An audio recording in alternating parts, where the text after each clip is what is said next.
કચ્છના રણ વિસ્તારોમાં ભાગોમાં માણસોનો કંકાલ તેમજ વાસણો જેવા એવિડન્સો મળી આવેલ છે।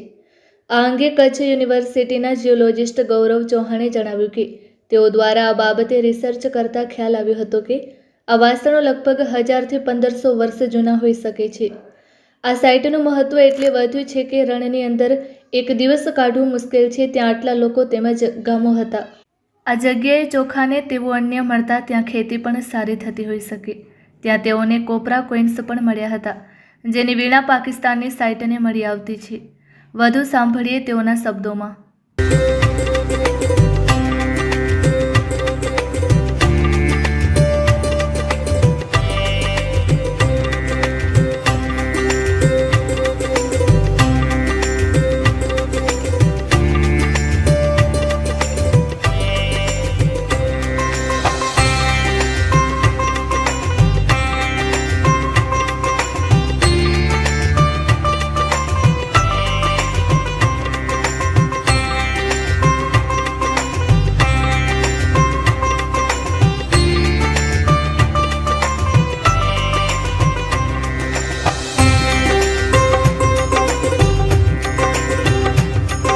નમસ્તે, મારું નામ ગૌરવ ચૌહાણ। હું કચ્છ યુનિવર્સિટીના જીઓ સાયન્સ વિભાગ, આર્કિયોલોજી વિભાગ અને રિસર્ચ એન્ડ ડેવલપમેન્ટ વિભાગની અંદર ઇન્ચાર્જ હેડ છું અને સાથે સાથે પ્રાધ્યાપક પણ છું અને બાય પ્રોફેશન હું જીઓલોજિસ્ટ છું।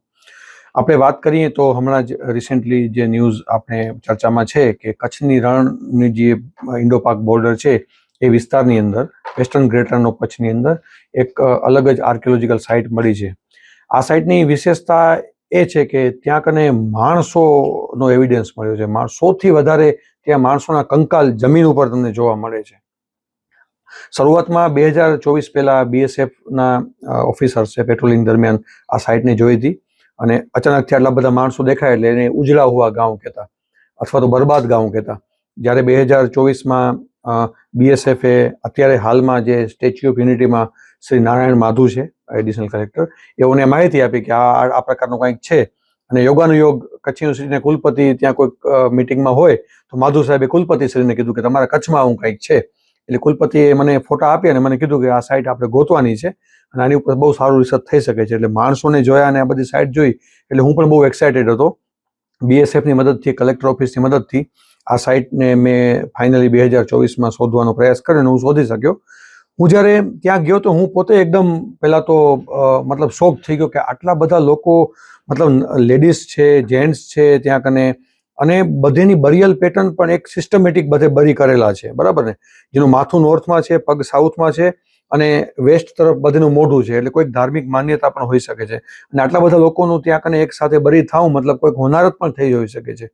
પણ શોકિંગ તો બધું એ લાગ્યું કે એની આજુબાજુ જ્યારે અમે ફિલ્ડ કર્યું ત્યારે 4 થી 5 બીજી સાઇડ મળી, જ્યાં કને બહુ બધા માટીના વાસણો મળ્યા, અમુક ઘર મળ્યા અને ટોયસ મળ્યા, માટીના ટોયસ મળ્યા, ટેરાકોટા ઊંટ ને એવું બધું મળ્યું।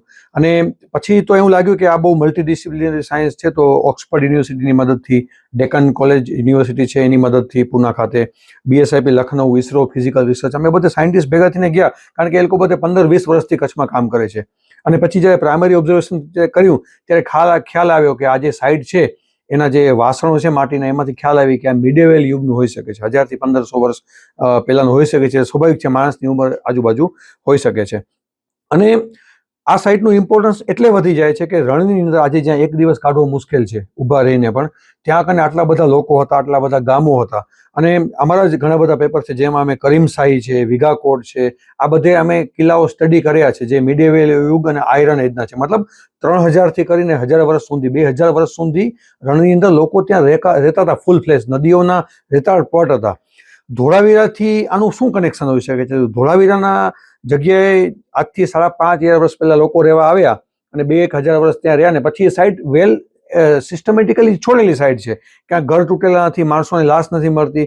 તો એવી ઘણી બધી થિયરી છે કે માણસનું માઇગ્રેશન થયું છે।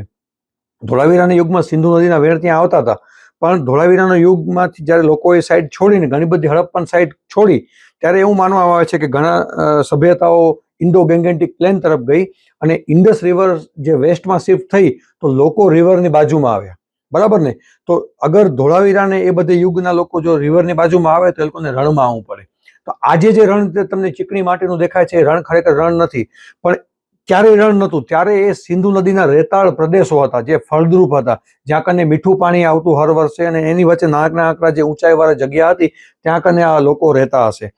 આ જગ્યાએ ચોખા અને એ બધી વસ્તુ મળે તો ત્યાં હોઈ શકે છે કે સારી ખેતી પણ થતી, માટીના વાસણો મળે છે, ત્યાં સારું કલ્ચર હતું, લોકોની અવરજવર હતી. ત્યાં અમને કોપરના કોઇન્સ પણ મળ્યા છે, બરાબર. એટલે એની ચલણ પણ વિઘાકોટ અને પાકિસ્તાનની આજુબાજુ સાઈડ છે, જેમ કે કિરિયો કોટ છે, કંજર કોટ છે, રહીમકી બજાર છે, મરકાન છે, કોટ ખાડી છે, આ બધી સાઈડથી જે રિસર્ચ થયું છે એના બધે અસ્મીઓને મળે છે. અને પ્રાઇમરી હિસ્ટ્રીનું ડોક્યુમેન્ટ સ્ટડી કર્યું તો એવું લાગે છે કે સુમરા ડાયનેસ્ટી હતી એના સાથે આનું કંઈક લેવા દેવા છે.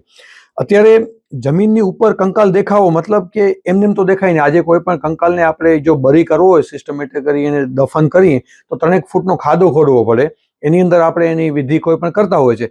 પણ આ તો સરફેસ ઉપર દેખાય છે. એનો મતલબ કે કોઈ પણ એવી હોનારતના કારણે જમીન ઉપર આવી હોય કે ઉપરની બધી માટી ધોવાઈ ગઈ હોય અને આ કંકાલ તમને જોવા મળે છે.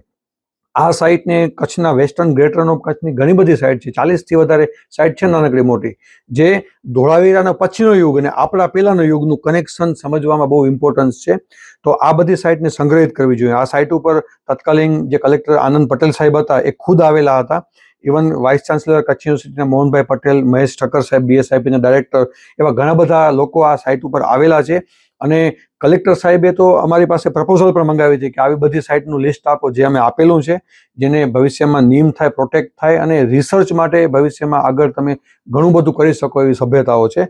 તો હું તો એમ કહું છું કે ગ્રેટ રન ઓફ કચ્છ જે છે એ આજે જે દેખાય છે, પહેલાં તો નારાયણ સરોવરની ઉપર કોટડી, લખપતની ઉપર કોટડી ફોર્ટ છે, વસ્તા બંદર ક્રીકની અંદર છે, એવા અસંખ્ય કિલ્લાઓ છે જે રણની અંદર છે, જેની શોધખોળ થાય તો આપણે હ્યુમનનું ઇવોલ્યુશન અને આપણે એક સમજ પડે કે ભાઈ ગમે એટલો ડેવલપમેન્ટ થતું હોય પણ જો આપણે કુદરતની સામે આપણે કાંઈ નથી, કુદરતી આપત્તિઓથી આપણે સાચવવું પડે.